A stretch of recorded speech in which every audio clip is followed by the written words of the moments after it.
new school year is upon us, and Ken and Maria have teamed up, which I always love, to create a homework station, a DIY homework station that's the perfect place to hit the books, right, guys? Yes, and I have to admit, this is a little bit self-serving for Maria and You I. got to do what you got to do. Right, you're kind of almost out of the homework stage, but we're just getting there, you know?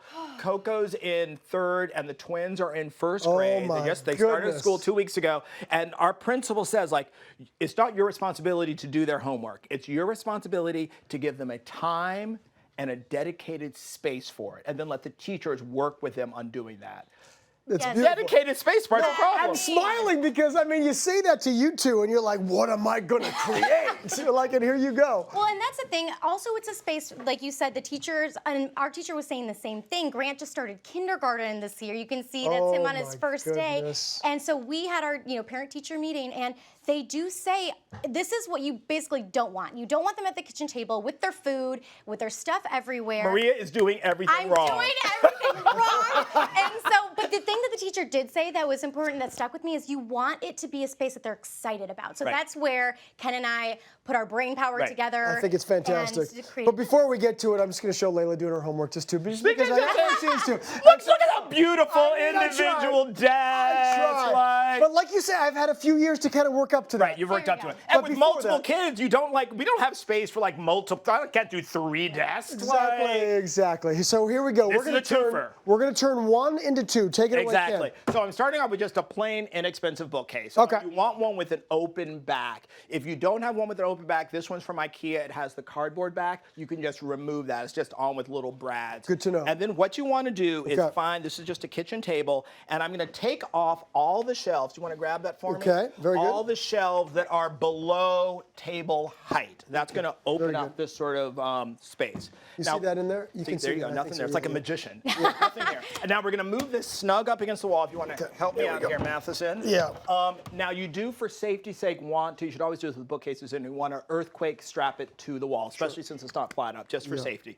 Now we're going to get our good old kitchen table. Okay. All we're going to do is presto changeo. Of course, you want to check your dimensions. Make sure your bookcase is wider than your table.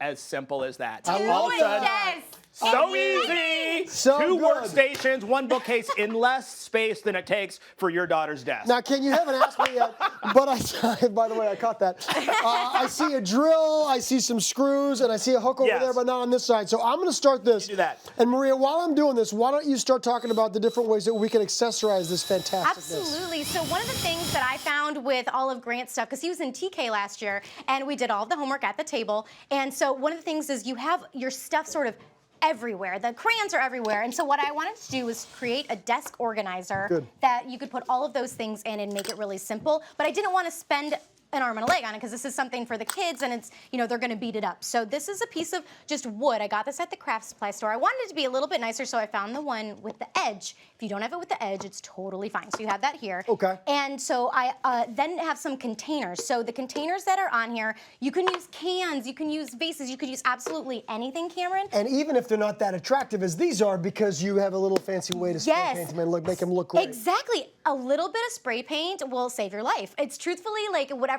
vibe you have going on. If you want Cameron to show just how to glue them on, you can grab the hot glue gun, but you can use any kind of glue or spray paint that you want. Just make sure, similar to the glue, when you're using whatever you have, you want to make sure it works with the certain material. And what I mean is, if you're using wood, look on your whatever it is that you're doing and make sure it's appropriate for the wood. And good. I hope you like this one here because I've already glued it here. It's perfect.